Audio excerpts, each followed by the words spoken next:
Local 18 network 18 में आप लोगों का बहुत बहुत स्वागत है। मैं गौहर।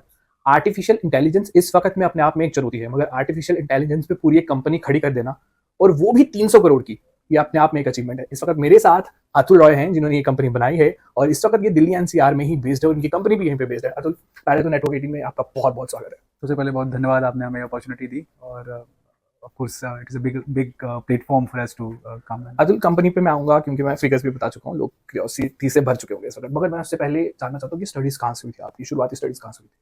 तो मैंने पढ़ाई करी आर्टिफिशियल इंटेलिजेंस की यूनिवर्सिटी ऑफ मैनचेस्टर से, और मैंने वहाँ पे अपना मास्टर्स किया है। मैंने अपनी जो मास्टर्स थीसिस है वो ग्राफीन लैब के साथ करी है, जिसको 2010 का नोबेल प्राइज़ भी मिला है।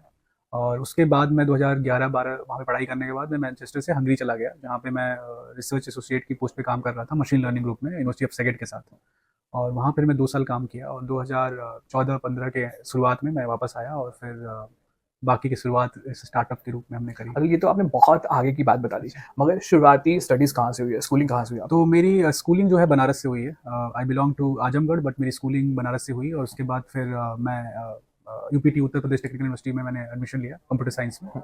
और मैं 2006-10 बैच का टॉपर भी था और ओके। कंप्यूटर साइंस में। और उसके बाद फिर हमने आगे की पढ़ाई के लिए फिर क्योंकि एआई में इंटरेस्ट था, आर्टिफिशियल इंटेलिजेंस में 2009-10 में ही मैंने एक रिसर्च पेपर लिखा था एआई में। आगे पढ़ाई के लिए फिर मैनचेस्टर चुना, क्योंकि मैनचेस्टर जानी जाती है अपने एआई के लिए। वहाँ एलन ट्यूरिंग। शुरुआती से ही एआई में इंटरेस्ट था, स्कूलिंग से या कॉलेज में आके हुआ, या उसमें कहीं बीच में कुछ ऐसा? तो स्कूलिंग तो ऐसा नहीं था। स्कूलिंग मैंने तो कंप्यूटर पहली बार बीटेक में देखा था। ओके। उसके पहले कभी मैंने कंप्यूटर नहीं वो किया था, बट ये था कि जब आप एआई बोलो तो मेरा एक उसमें बड़ी बेसिक फील्ड होती है कंप्यूटर विजन, मतलब जो इमेज या वीडियोस के रिलेटेड चीज़ें होती हैं, उसमें इंटरेस्ट मेरा अपने बीटेक के फर्स्ट ईयर से ही था। और इस कंपनी जो स्टॉक क्यू है आपकी company, thank you ji. Stack Q है आपकी कंपनी, जी एक तो प्रोनाउंस करना बहुत जी। मुश्किल है इसको, कब ये बनाने का आइडिया आया और पूरी ये कब डेवलप हुआ? तो बेसिकली स्टैक्यूम में हम 3 फाउंडर हैं, मैं, अनुराग और पंकज। तो मेरा बैकग्राउंड एआई में था, और आपको सिर्फ एआई से कोई एक बहुत बड़ा सॉफ्टवेयर इंडस्ट्री आप नहीं बना सकते, आपको लोग चाहिए होते हैं इंजीनियरिंग में। तो अनुराग की जो एक्सपर्टीज़ थी वो नेटिव प्रोग्रामिंग में थी, जो लोकल हार्डवेयर पे आप ही is a coding. Co-founder. Co-founder, तो ये थ्री फाउंडर्स। तो अनुराग की एक्सपर्टीज़ उस चीज़ में थी जहाँ पे वो लोकल नेटिव लेवल पे प्रोग्रामिंग कर लें। पंकज सर्वर लेवल प्रोग्रामिंग, जो कि आप इंटरनेट के माध्यम से जो कोड एक्सेस करते हैं, या जो भी आप प्रोडक्ट एक्सेस करते हैं, उसमें उनकी एक्सपर्टीज़ थी। तो हम 3 फाउंडर मिले 2014-15 में, तो हम एक कॉमन इंटरेस्ट पॉइंट पे मिले। तो हमें ये लगा कि हम एक दूसरे को कॉम्प्लीमेंट कर रहे हैं, और तब फिर कॉन्फिडेंस बढ़ जाता है। जब आपको कॉम्प्लीमेंट्री फाउंडर मिलता है, देन आपको आप फिर बड़े आइडियाज़ को लेके एग्जीक्यूट कर पाते हो।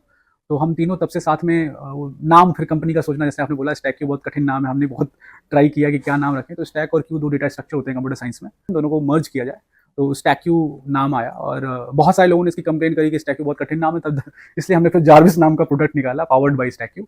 बट ये शुरुआत थी, हमने शुरू करा एक छोटे से फ्लैट में, हमने 1 साल तक बूट स्ट्रैप कौन भी। से ईयर में शुरू हुआ था? ये 2015 जून की बात है। Okay. 16 June 2015 we started. I think इस जून में हम अपना 9वां साल पूरा करेंगे। तो एक फ्लैट में स्टार्ट करा हमने, 1 साल उस फ्लैट में ही हम साथ में ही रहते थे, 6 लोग थे टोटल, हम 6 उस फ्लैट में ही रहते थे, और इस सॉफ्टवेयर को डेवलप उस टाइम से शुरू किया।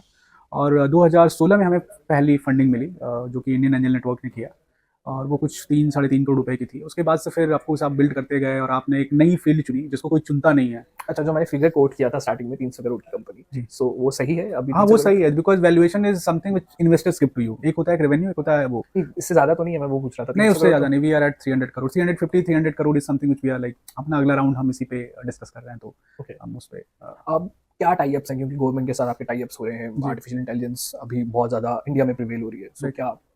एआई क्या है कि ऑफ डेटा बहुत हो, डिजिटलाइजेशन के दुनिया में डेटा बहुत ज़्यादा हो गया। अब डेटा बहुत ज़्यादा हो गया, तो ये ह्यूमन या इंसान के बस का नहीं है कि हर डेटा को एनालाइज करे। और कैमरा उसमें एक सबसे पावरफुल एरिया है, बिकॉज कैमरा हर सेकंड में 10 फ्रेम्स आ रहे हैं। आप सोचो 10 फ्रेम मतलब 10 अलग अलग इमेजेज आ रही हैं एक कैमरा से।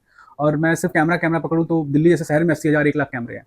तो ऐसे में ये डेटा एनालिसिस करना बड़ा मुश्किल होता है। और एआई, उसका जो एआई होता है, जो इमेज एनालिसिस का जो एआई होता है, वो हमें बहुत अट्रैक्टिव फील्ड लगी। जैसा मैंने आपको बताया कि मेरी शुरुआत उसी फील्ड में हुई।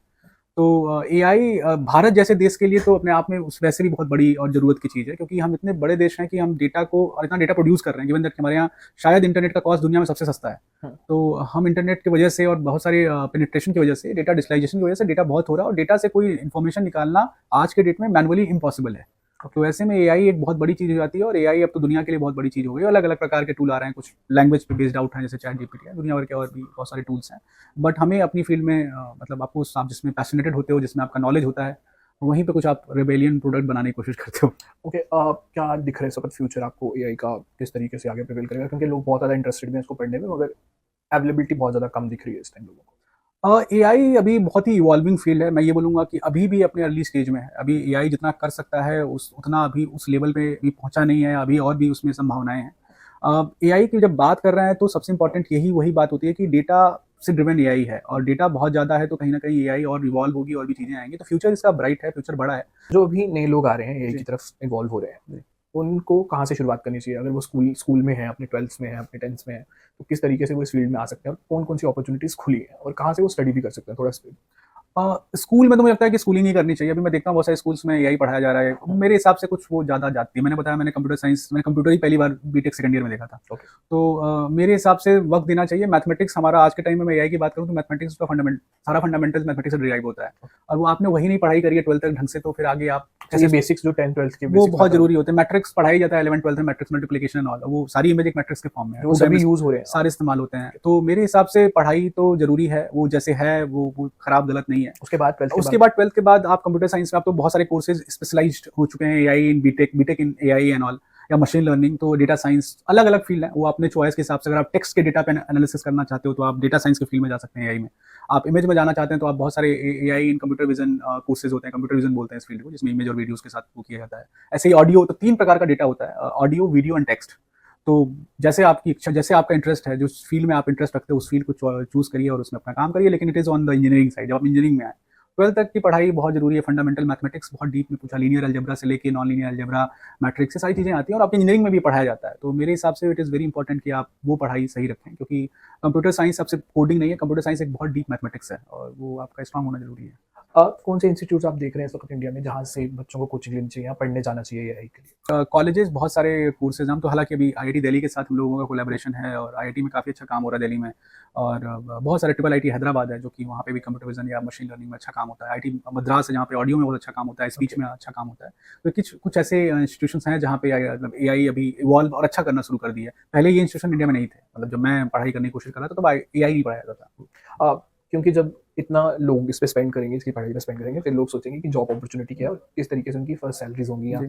स्टार्टिंग क्या पर्क्स मिलेंगे उनको। वो इस वक़्त क्या है इस इंडस्ट्री में, उस पे क्या चल रहा है? अब एआई में ऑफ कोर्स लोग भी कम हैं, डिमांड ज़्यादा है, तो सैलरीज़ तो ऑफ कोर्स उनकी ज़्यादा होती है। मतलब ये मान के चलो कि अगर मैं एक्स सैलरी देता हूँ किसी एक नॉर्मल सॉफ्टवेयर डेवलपर को, तो एक एआई रिसर्च का जो डेवलपर होता है उसको 3x या 4x की सैलरी मिलती है शुरुआती ही टाइम में। मान लो मैं नॉर्मल डेवलपर जब मेरे यहाँ ज्वाइन करता है तो वो 6 लाख पे ज्वाइन करता है, 6 लाख 8 लाख के सैलरी पे, ये एवरेज है। और लेकिन जो एआई रिसर्च का जो अपना फर्स्ट जॉब ज्वाइन करता है वो 18 लाख 20 लाख पे ज्वाइन करता है। That one is experienced more than that. No, it's more than कि हाँ, आपको उसने अपने बीटेक के दौरान पेपर्स लिखे होंगे, पढ़ाई करी होगी, 1-2 रिसर्च एक्सपेरिमेंट किए होंगे। तो वो है, और आपको फिर आगे तो आप जहाँ तक जा सकते हो फिर तो सैलरी में आज के टाइम में लास्ट सवाल की तरफ आ रहा हूँ। गोल्स क्या हैं? कंपनी कहाँ तक लेके जानी है? कुछ स्पेसिफिक गोल्स हैं? 2 प्रकार के गोल हैं, जैसा कि पहले भी बोला कि एक तो गोल ये है कि आप सिर्फ पैसा कमाने के लिए स्टार्टअप नहीं खोलते। स्टार्टअप बहुत सारे यूनिकॉर्न्स हैं, पर जो हम कर पा रहे हैं शायद कोई यूनिकॉर्न नहीं कर पाएगा इंडिया में। ये इस पे हम प्राइड लेते हैं, क्योंकि क्रिमिनल्स पकड़ना, हम एक देखते हैं हमारे साथ अखबार में रोज पढ़ते हैं कि ये क्राइम हो गया, वो हो गया, लेकिन उस पे एक्ट कौन करता है? हम सोचते हैं कि यूपीएससी करके ही होगा वो।